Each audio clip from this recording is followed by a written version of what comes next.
Hello and welcome students. तो last class में हमने विद्युत क्षेत्र में आवेशित कण की गति पढ़ी थी और फॉर्मूला ड्राइव किया था, कुछ ग्राफ बनाए थे। ठीक है, आज हम चुंबकीय क्षेत्र के अंदर आवेशित कण की स्टडी करेंगे। ठीक है, तो आज का टॉपिक है चुंबकीय क्षेत्र में आवेशित कण की गति। ठीक है, स्टार्ट करते हैं किस प्रकार से होता है। अब देखो, कोई आवेशित कण है, वो चुंबकीय क्षेत्र में गति कर रहा है। ठीक है, तो उस पर एक बल लगेगा जो उसकी गति को क्या करेगा, प्रभावित करेगा। ठीक है, कोई भी आवेशित कण है, उस पर कोई बल कार्य करता है तो उसकी गति तो क्या होती है, प्रभावित तो होती ही है। ठीक है, माना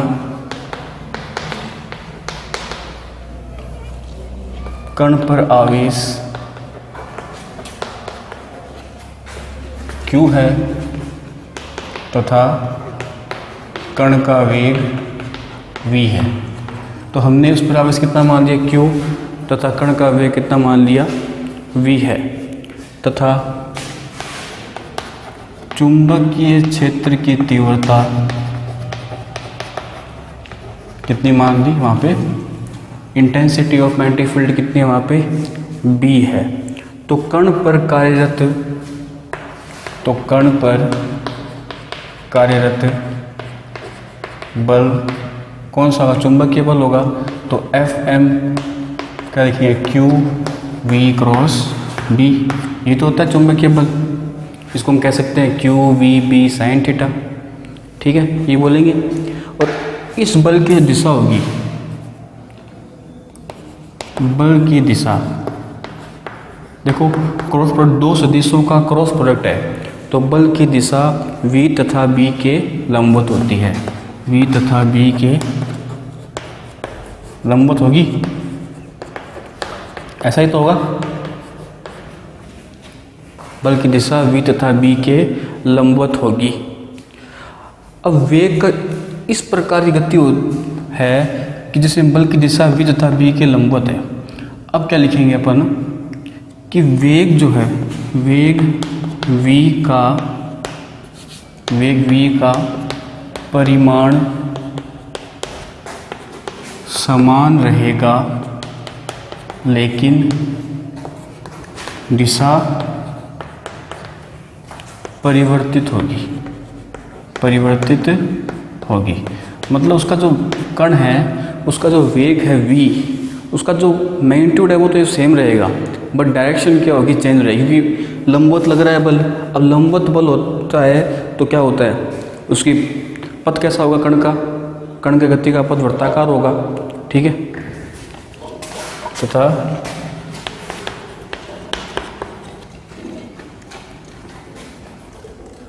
कण का पथ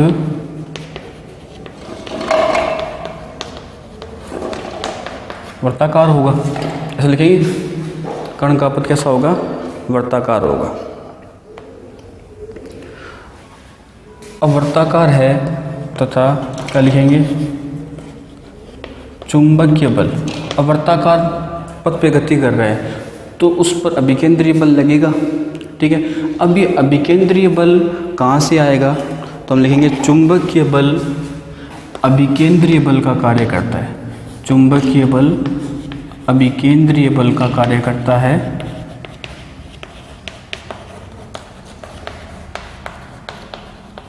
ठीक है, अब देखो यहाँ तक दोबारा समझ लो। एक आवेशित कण था Q, जिसका वेग v और ये चुंबकीय क्षेत्र B में गति कर रहा है। ठीक है, तो जो बल लगेगा चुंबकीय बल, उसको हम क्या लिखेंगे, Fm equal to Q V cross B। तो इससे हमें साफ दिख रहा है कि जो बल है उसकी दिशा v तथा b के लंबवत है। अब लंबवत है तो उसका पथ कैसा होगा, वर्ताकार होगा। अब वर्ताकार में क्या होता है कि जो वेग का परिमाण है वो समान रहेगा। ठीक है, लेकिन दिशा क्या होगी, परिवर्तित होगी। ठीक है, अब वर्ताकार गति हो रही है तो ये चुंबकीय बल किस रूप में कार्य करेगा, अभिकेंद्रीय बल के रूप में कार्य करेगा। ठीक है, आगे चलते हैं।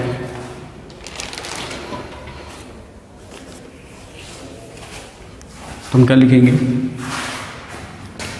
लंबवत गति कर रहा है तो 90 डिग्री होगा थीटा इक्वल टू, तो एफ एम को हम क्या लिख सकते हैं, Q V B sine theta, और थीटा 90 है तो क्या आएगा, क्यू वी बी साइन 90।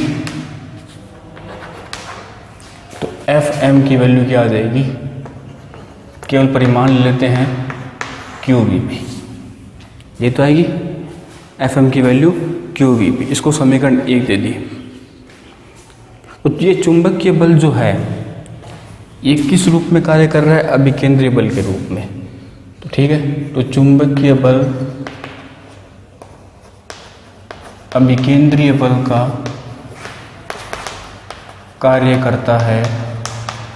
तो क्या लिखते हैं अपन, तो चुंबकीय बल जो है वो है क्यू वी बी, और अभिकेंद्रीय बल क्या होता है, M V square upon R. यहाँ आर वृत्ताकार पथ की त्रिज्या है, ठीक है। तो यहाँ से v का मान आ जाएगा, तो v इक्वल टू क्या आएगा, Q B R upon M, ये तो आएगा Q B R upon M. और r की वैल्यू क्या आ जाएगी, r equal to M V upon, हो ना, M V upon Q B. तो इसको हम समीकरण 2 दे देते हैं, r equal to M V upon Q B को, ठीक है। तो यहाँ से संवेग भी आ जाएगा, समीकरण 2 से संवेग भी निकाल सकते हैं। तो समीकरण 2 से एम वी की वैल्यू क्या होगी, क्यू बी आर, और ये एम वी क्या होता है, संवेग ही तो होता है। तो इससे हमें संवेग का फॉर्मूला मिल गया क्यू बी आर। इसको हम समीकरण 3 दे देते हैं। तो हम देख सकते हैं कि संवेग जो है वो त्रिज्या पर डिपेंड कर रहा है। किस पे कर रहा है डिपेंड, त्रिज्या पर डिपेंड करता है, ठीक है। तो हम लिख देंगे अर्थात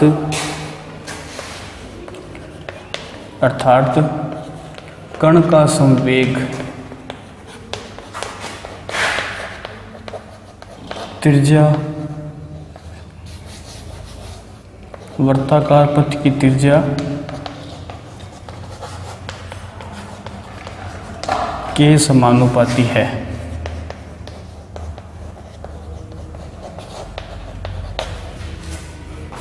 ठीक है, तो एक बात निकल के आई कि जो संवेग कण का वो वृत्ताकार पथ की त्रिज्या के समानुपाती होगा। अब हम चलते हैं आगे।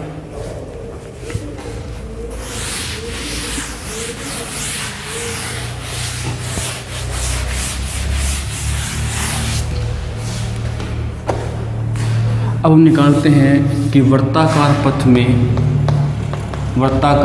में कण की आवर्ती कितनी आएगी।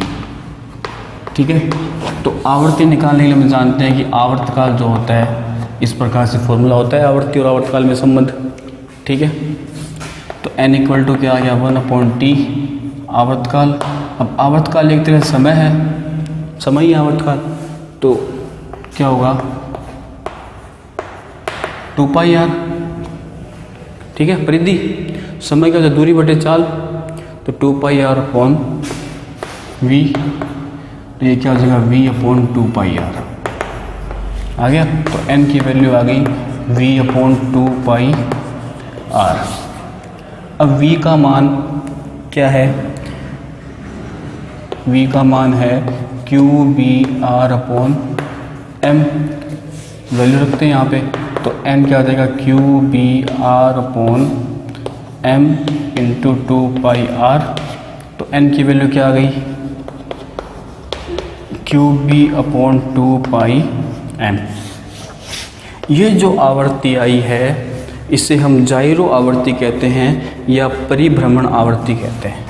इसको हम दो नाम से पुकारते हैं, एक क्या तो परिभ्रमण आवर्ती कह देते हैं या फिर जाइरो आवर्ती भी कहते हैं, जाइरो आवर्ती।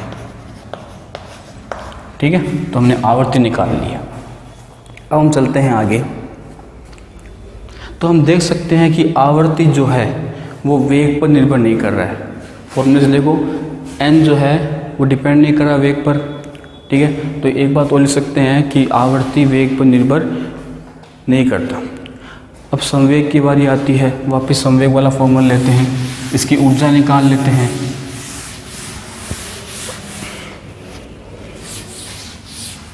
तो ऊर्जा की बात करेंगे तो ऊर्जा E इक्वल टू क्या होता है, P²/2m।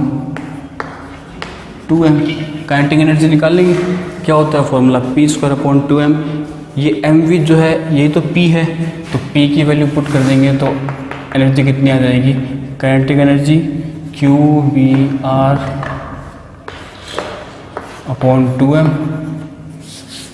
ठीक है, तो एनर्जी आ गई Q²B²R²/2m। तो एनर्जी भी आ गई हमारे पास। ठीक है, तो हम देख सकते हैं कि स्थिर चुंबकीय क्षेत्र में गतिमान आवेश के लिए E का मान नियत रहता है। अगर स्थिर चुंबकीय क्षेत्र है तो क्या होगा, ऊर्जा का मान क्या रहेगा, नियत रहेगा। इस फॉर्मूले से देख सकते हैं। ठीक है, तो ये अपना पहला केस हो चुका है। क्या था पहला केस, कि जब आवेशित कण जो है वो चुंबकीय क्षेत्र के लंबवत गति करे। अब मानते हैं कि जो आवेशित कण है वो चुंबकीय क्षेत्र के लंबवत नहीं है, कुछ एंगल पर है। ठीक है, मतलब इस प्रकार से है, ये मान लो मैग्नेटिक फील्ड है,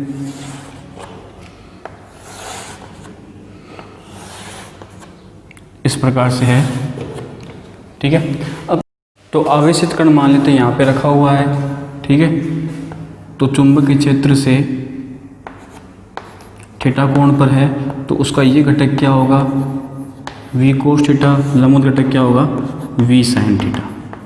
ठीक है, तो v cos थीटा के कारण उसका पथ कैसा होगा, आवेशित कण का सरल रेखा में, और v sin थीटा के कारण उसका पथ कैसा होगा, लंबवत। ठीक है, और इन दोनों के परिणामी रूप में उसका पथ इस प्रकार से आएगा। ठीक है, हेलिकल पाथ में, हेलिक्स रूप में आएगा, कुंडलिनी पथ आएगा। ठीक है, तो इस प्रकार से गति करेगा। तो आगे लिखते हैं, आवेशित कण चुंबकीय क्षेत्र में एक आवर्तकाल समय में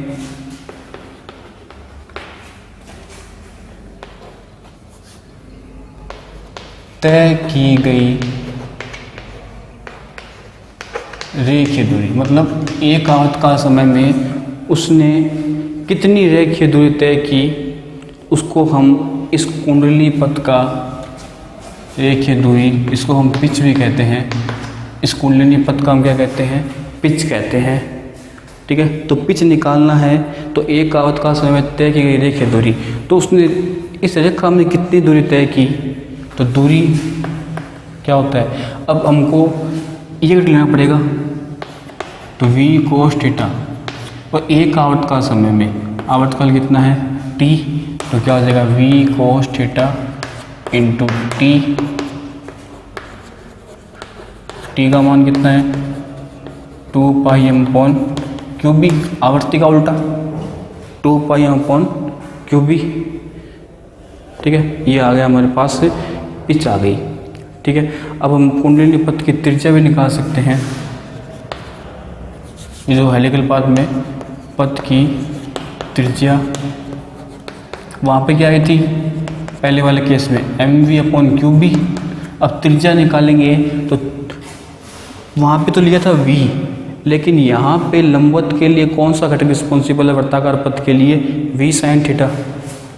ठीक है, तो v sin थीटा लेंगे, तो वहाँ पे तो ये आया, तो यहाँ पे क्या आएगा, mv sin थीटा/क्यूबी। ठीक है, तो ये वर्ताकार पथ त्रिज्या आ गई, और पिच आ गई हमारे पास v cos थीटा इंटू 2πm/क्यूबी। अब इस पर हम वैल्यू रख के कुछ भी निकाल सकते हैं, पिच का मान।